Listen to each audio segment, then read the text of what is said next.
house tonight. And my name is Rita Ewing. I'm representing Human Bookstore and Ground Central, and we are honored to have Miss Adams here to talk to you a bit and to tell you what is in your story. But I'm going to let Dana Dorman do a formal introduction. They are not sisters.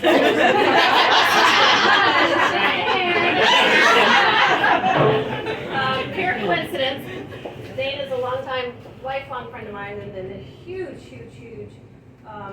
tennis, smart, pretty, cute. No, I did this because she was so excited when she found out that we were hosting you, and I thought no one better to introduce you to somebody who has such an appreciation for you and your legacy, as we all do. But Dana is here to introduce Katrina, and we'll start, and then we're going to let Dana take it, and we'll let you speak and Q&A and all that good stuff. Everybody. Amazing, right? Yes. Katrina Adams in the house. Okay? I'm not going to talk about me. Yes, I love tennis. I can sleep, eat, and everything else above tennis, literally. But to be able to be in your honor, standing here and being able to introduce you to your fans. Okay? Just going to do a little bit of reading. I'm going to do one of these numbers because I can't really see it, but after competing for 12 years on the Women's Tennis Association Tour, winning 20 career double titles, Katrina Adams served an unprecedented 2 consecutive terms as USTA Chair and President.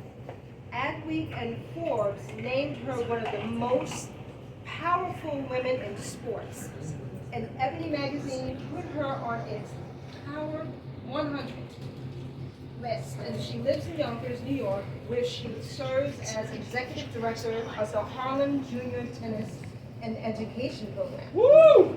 Right? Okay, but let Ms. Adams tell you, the former president and CEO of the United States Tennis Association, the first black woman and youngest person ever to hold the position.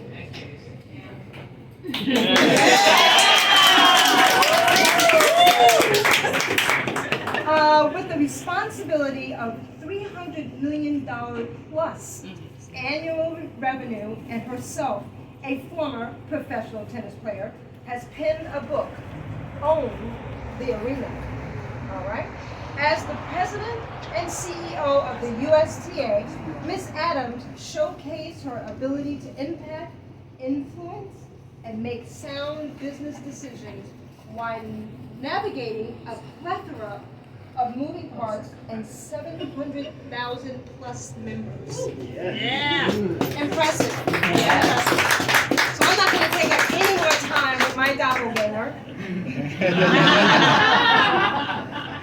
I'm going to leave the floor to Ms. Katrina Adams.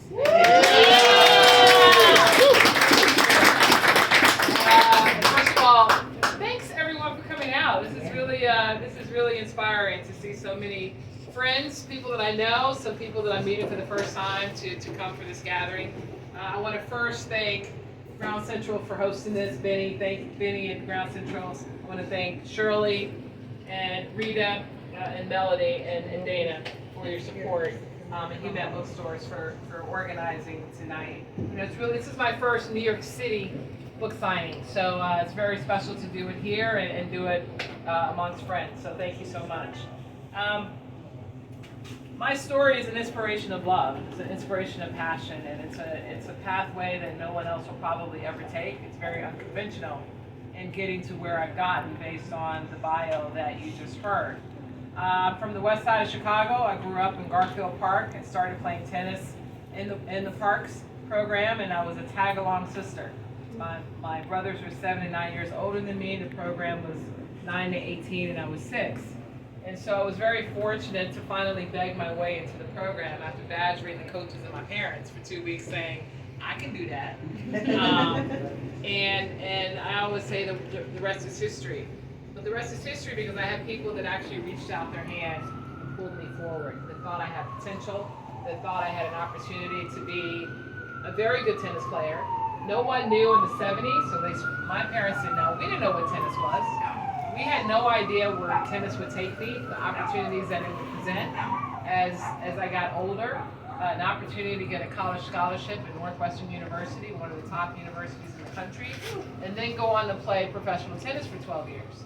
But the summer that I started playing in 1975, I saw Arthur Ashe win Wimbledon on my little 12-inch black and white TV where you had to hold the antenna.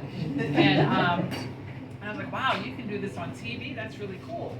But again, that was one day, and then the next day I was back out in the parks and didn't think anything of it. But the coaches always talked about Arthur Ashe and Althea Gibson as black players in our sport. And so I like to tell the story that I didn't know tennis wasn't a black sport. I started in a black program. My coach was black. The next summer I played in a black program. The first tournament I played was the ATA Nationals, which was 99.9% black.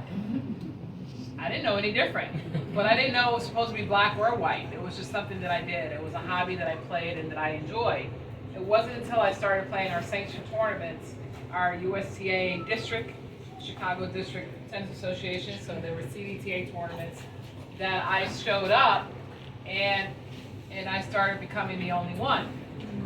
And I was like, where is everybody?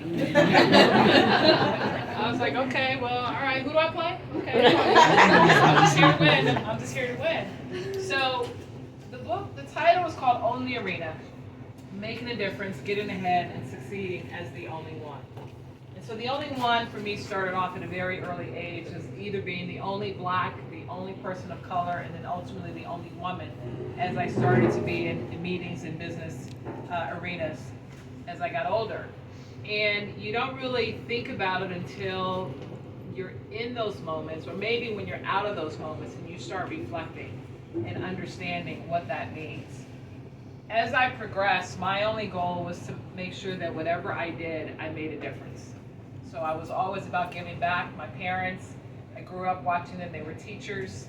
They were always volunteering. They were on different community boards, etc. So they were always giving back, and that's all we knew. And back then, you could take your child to the meeting and you sat in the back of the room and you did your homework because we weren't going to make a peep, a sound while they were in those meetings. But so that was, I learned by example, and that's something as I got older, it was just in me to make sure that I was always giving back. In writing this book, I never wanted to write the book. I had no desire to write the book. I used to be a pretty private person. But I had so many people around me say, Kat, you should write a book. I'm like, I'm not writing a book. You really need to write a book. Why should I write a book? This is because you have so much to offer. You've accomplished so much in so little time, and you have a lot to give back. So I started thinking about it from that perspective and that point of view, and I said, okay, I'll write a leadership book. But I wasn't going to write an autobiography because it's my life. However, I share a lot of my life in this because my life is who I am, and tennis is my life.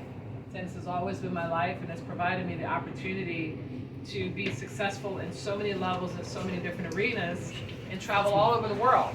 I've been to Australia probably 30 times. So I've been around the world a lot. But it's the people that you meet along the way, it's experiences that you have. But in my later years, and when I became the president of the USTA, and being the chairman and sitting on these boards, I was the only woman in the room, except for the scriber that was there. But in making these decisions, you sit and you just kind of listen and you kind of look around. And I know all these people, but they're all saying the same thing in a different way. Why? Because they're like-minded men, who are looking at things in a very streamlined way. Whereas I feel as a woman, I'm looking at it from various ways, a lot of different ways. If we don't have diversity of thought in the room, how can we really serve everyone? And so I always found that a lot of things that were being said were poignant and specific to a certain group of people, typically the male athletes or the business partners that were men. And I always had to step up and talk on behalf of our female players in the WTA Tour. And I'm like, I was that player, so I know what was missing, what was needed. And I found myself in one meeting, they're going around the horn and they're talking, and I'm just sitting there and I'm rolling my eyes. inside my head, not visibly, of course. And so I finally was tired, and I spoke up and I said whatever. And one guy stopped dead in his tracks and goes, "Wow, thank you for sharing that wisdom. I never looked at it that way." I said, "Of course not. You're not a woman." And so, you know that cartoon, they go, "Who?" That was the look that everyone had, and it was in that moment that I realized that I had to speak up. I had to take ownership of my voice. I was invited to the table for a reason. We have to make sure that when we go to that table that we're prepared and that we're ready to address any issue that is put before us. When you're on a board or you're going to a meeting, you get an agenda. You know what's on the agenda. You may have some material that comes with it. Make sure you've read it before you go in there so that you can speak knowledgeably about that topic and speak differently so that you can be more impactful